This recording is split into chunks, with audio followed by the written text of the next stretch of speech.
Good afternoon and welcome to Channel 9 News. Today we're at The Ohio State University talking about an event that some people call a tradition and others call a travesty.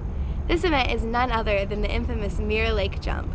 This jump occurred last Tuesday when there were piles of snow on the ground and below freezing temperatures, but that did not deter 15,000 Ohio State students from jumping in this lake that is clearly stated no swimming. There are obvious risks to jumping in a freezing cold lake, such as injury and hypothermia, but you add heavy drinking to the mix and that just adds a great deal of problems. People can get pushed in, people can drown. This lake can get up to 8 feet deep, so that greatly increases the chance of drowning. The university spends thousands of dollars fixing this lake every year, and that money could be used towards much greater things. As you can see behind me, the lake no longer has any water in it. The university had to hire a firm to drain the lake because of all the damage and the trash at the bottom of it after the jump. Not to mention, most of the Columbus police force is here regulating and keeping people safe, which could greatly increase the risk of crime throughout the rest of Columbus. Today we're talking to a student who participated in the jump to see how they feel about it. Describe the scene that was occurring during the jump. There were kids everywhere. They were so drunk. They were belligerent. It was a total mess. Did you feel safe? No, not at all. I didn't feel safe one bit. There were too many kids everywhere, pushing, shoving, everything. How did you get hurt? I was just trying to help my poor friend out from the side of the lake when a drunk idiot came up and just threw me in, and I scraped my leg across the brick. Do you think the jump is something that should be stopped? Of course, yes, absolutely.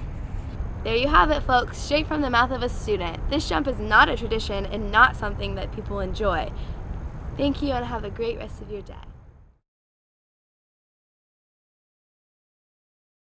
Hello, and thanks for tuning in to Channel 8 News. I'm Kyle Geyer here at The Ohio State University to talk about one of the greatest traditions in college football.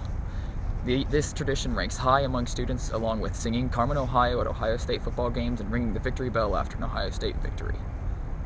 This tradition is none other than the Mirror Lake Jump, where thousands of students come each year to jump in the lake in order to drive the team to victory the following Sunday against that team up north.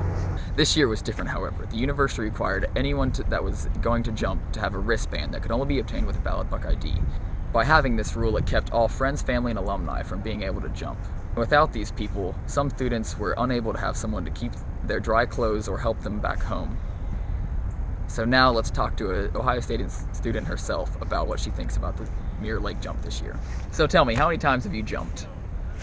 Well, I'm a junior this year, so this was my third time jumping. Now tell me, did you feel any safer with the new regulations in place? I didn't feel any safer or any more at risk. I honestly just feel like it was a waste of time for them to try to regulate it. And will you be back next year to jump again? Of course, as long as it helps us beat Michigan. So there you have it. The Mirror Lake Jump is something that students look forward to every year and is a true tradition of the Ohio State community.